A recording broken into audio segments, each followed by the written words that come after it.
Hey guys, how's it going? Pete Mercer here. So, goals for 2013. Now, a lot of people like to make New Year's resolutions, and these tend to go out the window pretty quickly and can be quite difficult to stick to at times. I think this is generally because people set themselves a massive, vague thing to do and try and maintain it for the entire year, instead of doing things little by little. I prefer to make a plan to go through the year, and then as you get to little points, you can tick, say, okay, I've done that. That gives you a little bit of motivation. You can say, okay, I've managed to do this. Bit of incentive to go for the next one. Once you get that, you kind of go along, and that will help you progress. And I find that's a much better way to work towards goals than trying to say, okay, I want to do this by this date and have no structure to it at all. But that said, I have got a few vague things that I want to accomplish, probably around midsummer time, and so I'll just cover a few of the things that I want to do in this new year coming. Okay, so we're starting off with things to do with the gym. Okay, we'll start off with the 3 lifts here. So that's squat 100k for triple, deadlift 130 for 5, and flat bench 65 for 6.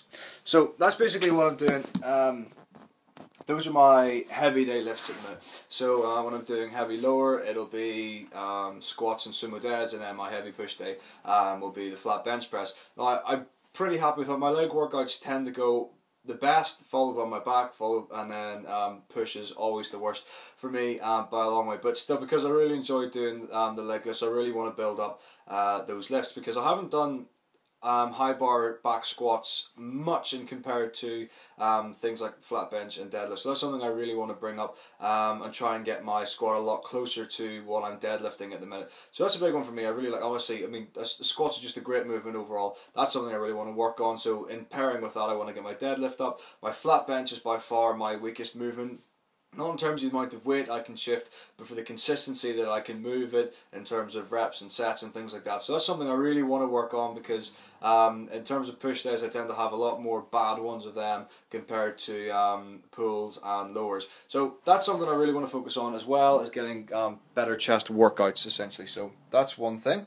After that, the next two we're going with mobility / flexibility and dealing with bad workouts better. Okay, so mobility and flexibility, this is something that I've been interested in for a while. I do a little bit of it already, you know, in terms of I've got like a 10-minute warm-up I do before going to the gym, and that involves a lot of flexion mobility stuff, but not like intense, proper, well thought out, controlled things depending on what I need for each day. So recently I've gone into, I've looked into a lot more things to do with foam rollers and lacrosse balls and barbells and the bands, and all these kinds of things that will help improve your mobility and things like that. And I'm talking to the extent of doing like full splits and real deep squats, and getting a very good elbow mobility when it comes to front squats, shoulder mobility, like an overhead squat, that kind of thing. And I really want to build that up as I go along, but that's something I need to do more, and looking into to kind of figure out what I need personally. And I plan to do quite a lot of videos, or at least a big important video on mobility and how to improve that, and certain things maybe that might apply to certain days in terms of lifting or certain movements or certain lifts, that kind of thing. So I think mobility is a really big thing that I want to build on this time. And the other one is working on dealing with having a bad day in the gym better, because the problem I've got is even though I'm working off the RPE scale when it comes to lifts now, which means it's completely self-regulated or auto-regulated, which means you can't have a bad day. The workout depends entirely on how you feel and how your body is working on that particular day. So it's basically you're doing the best of what you can. But then it's very easy to draw parallels and think, okay, well, the last time I did this workout, I did that, and I did more sets, or that felt better, or I didn't have this problem and that there, and that can eat away at you. It depends how much you think about it and how much you care. Now, unfortunately, I do a lot of thinking, and I like to draw parallels and do things with numbers and black and white, and I don't have a lot of grey areas in the way my mind works. So that's something I really need to focus on. It's very easy for me to be very critical and analytical and say, no, this is bad, this is wrong, this is going downhill, and get that. It doesn't really affect me like emotionally in a big way, but it's definitely something like, no, that needs to be better. So I'm trying to just kind of like forget that and say, okay, it is what it is, because that's just what happened in the day, move on with it, get on to the next one. So there you go, that's gym stuff. Next we're going to go into food. Right, so we've got eating out more, mixing things up, and stop fussing over exact macros. Okay, this was pretty simple. basically whenever I got like properly in the macros and knew exactly what I wanted to do with my ratios and numbers and with metabolism and different things I got there to get it up, I basically thought, okay, well now I need to hit these exact numbers every single day, otherwise the entire program will go nuts. Even though on the program that I'm on, I can go like plus or minus 5 like grams of fats, carbs, protein, and that, you know, that's pretty much it for my day-to-day thing. So it's not really like you have to hit these exact numbers every day. There are ranges, and that's, you know, it's very comforting, it's very comfortable, and it's very good to work with. So that's you know, a nice thing to do. But again, it's something that I'm not really used to, and it's kind of, I'm trying to adjust to figuring out how I can just go through a day, calculate what I've eaten that day, and then at the end of the day kind of make the numbers match. So that's a real thing, a real big thing that Chris Lovato and Matt Ogus do. That's something I'm trying to really work towards. So that will include going out and eating in different restaurants or food places where you can actually use the macros. A lot of stuff's on MyFitnessPal, and you know, there are ways of figuring out how to do things. Another thing is eating different types of foods. It's very easy to say, okay, so these foods hit my macros, I'll just eat this food all the time, every day, the same meals and all that, which it's either boring and bland, and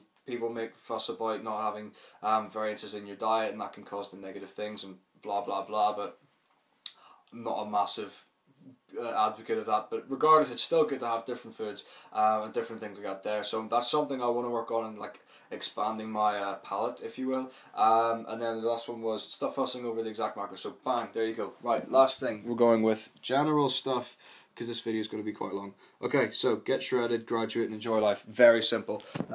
Competition will be in July. I might do a couple. I'm going to look at the dates, see what there is, see what I can enter and things like that there. So it might be between 1 and 3 shows. I'm not 100% sure yet. It will be between July and September. I also graduate in July, so that's something that's quite important, and is, you know, more important than doing my first bodybuilding show is actually getting my degree and trying to get a job with that. So that's the kind of that's, you know, a big thing that I need to think about. And obviously, you know, I'm very into bodybuilding. It's something I have a passion for, but at the end of the day, it's not my job, it's not my career, it is a hobby, something that I enjoy doing. So bang, that's something else to do. Getting shredded, gonna get shredded for the show, but I really want to put on a great first show and make an impression.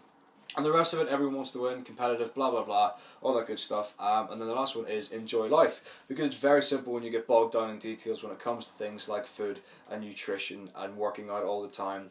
And it can kind of, it doesn't necessarily take over your life, but it can definitely have an impact on where your free time goes and what you think you can do. And you really get, you can get wound up easily in trying to get everything in one day. So I'm trying to like live a more stress-free life, go out more, enjoy myself, and be able to do the things that I want to do normally, and like really not let bodybuilding take over my life. So that's pretty much it for me. That's my goals between now and basically July. Obviously I'll do it out more sensibly, but that's kind of the vague things I want to do, so that's what I'm going to try and hit and things like that. So that's it for me. I would be interested if you've got a particular big thing that you want to do, you know, put it in the comments, and we can chat about it. Whatever. It is interesting to find out what people want to achieve, you know, each year in the next stage of their life. But ultimately, if there's something wrong, change it now. Why wait for however many months or whatever it is until the next deadline or that kind of thing? So go out, enjoy life, do everything now, spur of the moment, all that stuff. Be sensible, be good to one another, all that good stuff. So that's it for me. Thanks for watching. I'm Pete Mercer. Take it easy.